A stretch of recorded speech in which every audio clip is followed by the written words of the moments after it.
হসলা ইন্ধন বদলাও ভাই। আমি জায়গা খুলতে খুলতে বেসমেন্টে চলে এসেছি।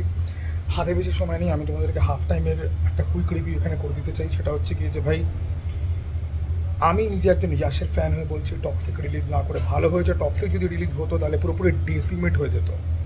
এই সিনেমা যা ম্যাটেরিয়াল হয়েছে এবং এরপরে যা হতে চলেছে, এটার যে ইন্টারভাল ব্লক, যেভাবে সিনেমাটা শুরু হয়, জাস্ট কোনো আইডিয়া নেই। যারা ধুরন্ধর 5 বার দেখেছে তারা এই সিনেমাটা 10 বার দেখবে, যারা 10 বার দেখেছে তারা 15 বার দেখবে।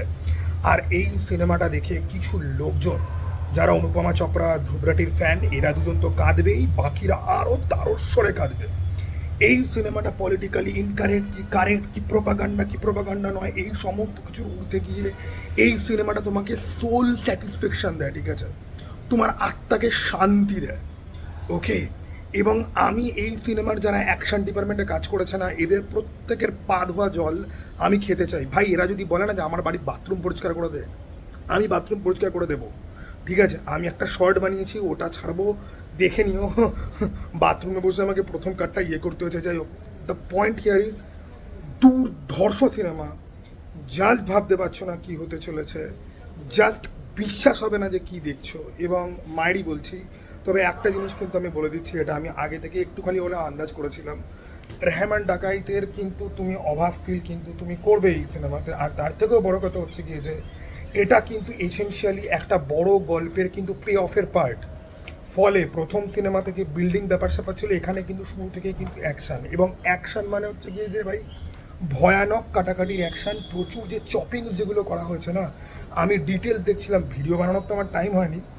যেই জায়গাগুলো ওরা চপ করেছে, বিভিন্ন রকম মানে ব্রুটালিটি সিন ওরা চপ করেছে, কিন্তু তা বাদ দিয়েও যেটা রয়েছে সেটা কিন্তু মোর দ্যান এনাফ লোকজনের ভাই খাওয়া দাওয়া ভাই বন্ধ করে দেওয়ার জন্য।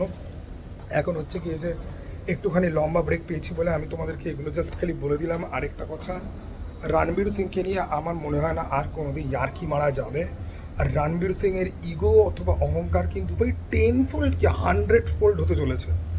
আর এই সিনেমাটা রিয়েলি যেই স্ট্যান্ডার্ডগুলো সেট করে দিচ্ছে, এটাকে রেপ্লিকেট করা ইম্পসিবল। তবে একটা জিনিস খুব ভালো, পুষ্পা 2 এর রেকর্ড ভাই কেউ বাঁচাতে পারবে না। পুষ্পা 2 এর রেকর্ড পুরোপুরি গাধার পেছনে, ঠিক আছে। আমার চোখ যতটা গর্তে ঢুকে গেছে, পুষ্পা 2 রেকর্ড ততটা গর্তে বসে যেতে চলেছে। এই সিনেমা পুষ্পা 2 রেকর্ডকে খেয়ে রেখে দেবে, যাদের কাছে বক্স অফিস ম্যাটার করে।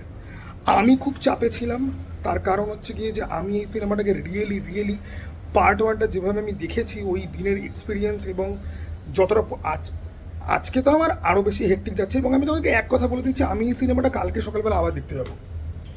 লিটারালি সারা রাত না ঘুমিয়ে কালকে সকালবেলা 7টার সময় আমি এই সিনেমাটা আবার দেখতে চলেছি।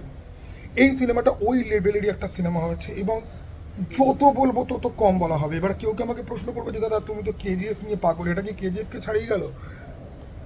সেটার উত্তর আমার কাছে না, কিন্তু আমি বলে দিচ্ছি যে টক্সিক পিছিয়ে গিয়ে খুব ভালো কাজ করেছে। টক্সিক কেন, যে 10-12টা সিনেমা পিছিয়ে গেছে তারা প্রত্যেকে ভালো কাজ করেছে। তবে এই সিনেমাটার জন্য এবার সবাই বুঝতে পারবে যে কন্টেন্ট ইজ দ্য রিয়েল কি, গল্প ডেপথ আসল জিনিস। শুধুমাত্র 4টে হলিউডের লোক এনে আমি অ্যাকশন করালাম আর 2টো গান দিলাম আর 2টো বোল্ড সিন রাখলাম হয়ে যায় না। আমার যথেষ্ট ডাউট আছে। আর এবং যে এই যে সবাই যে বলছে না যে আমাদের সন্দীপ রেড্ডি ভাঙ্গা বিশাল কিছু, এরকম টাইপের ফিল্ম সন্দীপ রেড্ডি ভাঙ্গা বানাতে পারবে? এরকম টাইপের ফিল্ম প্রশান্ত নীল বানাতে পারবে? এরকম টাইপের ফিল্ম রাজামৌলি বানাতে পারবে? এই তর্কগুলো আর দুদিনের মধ্যে শুরু হলো বলে। তবে এই যাদের নাম করলাম এরা প্রত্যেকেই কিন্তু ভাই সেই রকম জাতের ডিরেক্টর। এই যে আমরা যে কমার্শিয়াল সিনেমার মধ্যে যে ডেপথ মিনিং, এগুলো কিন্তু এদের সিনেমাতে পাওয়া কিন্তু যায়। এখন যদি এই ডিরেক্টররা যদি ধুরন্ধর থেকে যদি ইন্সপিরেশন যদি নেয় না, যে না আমরা এর থেকেও ভালো সিনেমা বানাবো, তাহলে পরে ভাই সিনেমা ল্যান্ডস্কেপ পুরোপুরি ভাই চেঞ্জ হয়ে যেতে চলেছে। আর যেই সমস্ত সুররা এই সিনেমার প্রথম পার্ট থেকে বাবা দাদা এই সরাবাস করার তার মা, এরা আরও জোরে কাঁদবে, এবং থ্যাঙ্কস টু দেম। এই আজকে যে পাগলপাড়া যে ভিড় দেখছি, থ্যাঙ্কস টু দেম।